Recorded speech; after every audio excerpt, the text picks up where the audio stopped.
Hello, this is Eric Miscoll with EMSNOW. I'm at SMTAi 2018, just outside Chicago.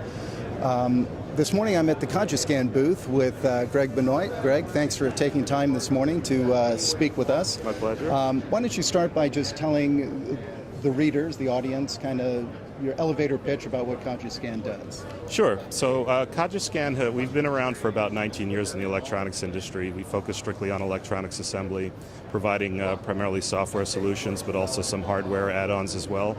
Our main kind of solutions can be divided into sort of two main categories. One would be our track, trace, and control solution. So this is helping to control the material in the factory, track the material to reduce costs associated with finding parts and scrap and so forth. Then we also have our traceability solutions, basically tracing everything that happens to the product as it's built throughout the process. And then more recently, we've added our kind of analytics component, which is real-time dashboards and historical reporting on the performance of your factory.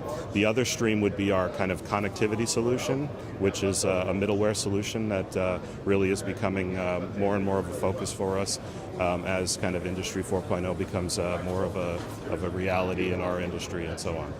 And that's an interesting point on the connectivity, because Industry 4.0 is quite the buzzword in the industry, yeah. But it means different things to different people, and there are multiple solutions. So what's your view of it? What are the stumbling blocks?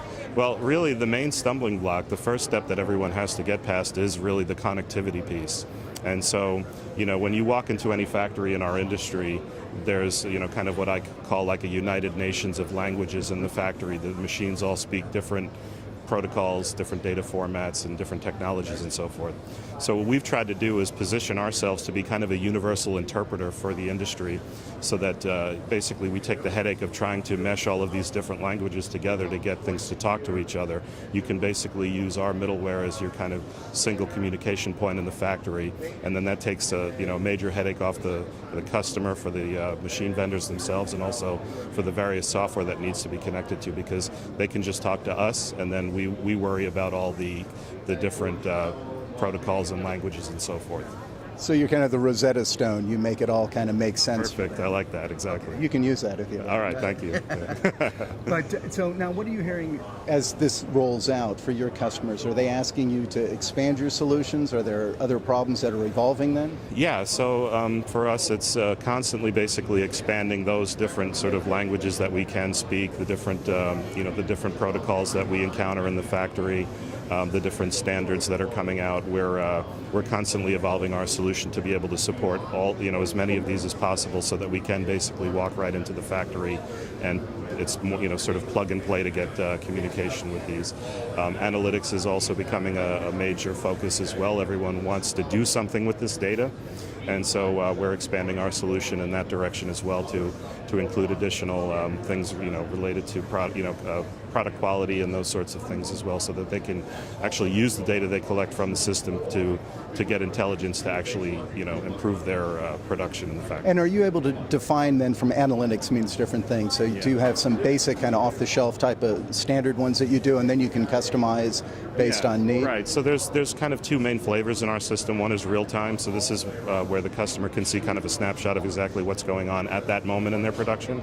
And then that will tell them, kind of how they're doing versus their targets. And then the other one is kind of the historical side, where they can actually, pull up some web-based reports and do comparisons over time from the last month or however long of production and so forth, and then go back and do sort of trend analysis and see, okay, where do we need to readjust things to basically get better performance.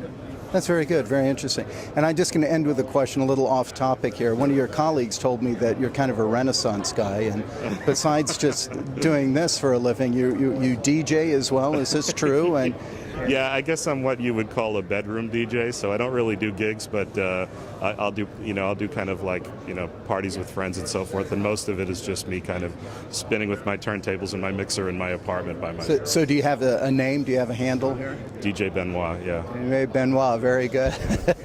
I appreciate you. Thanks for the time today. Thank you.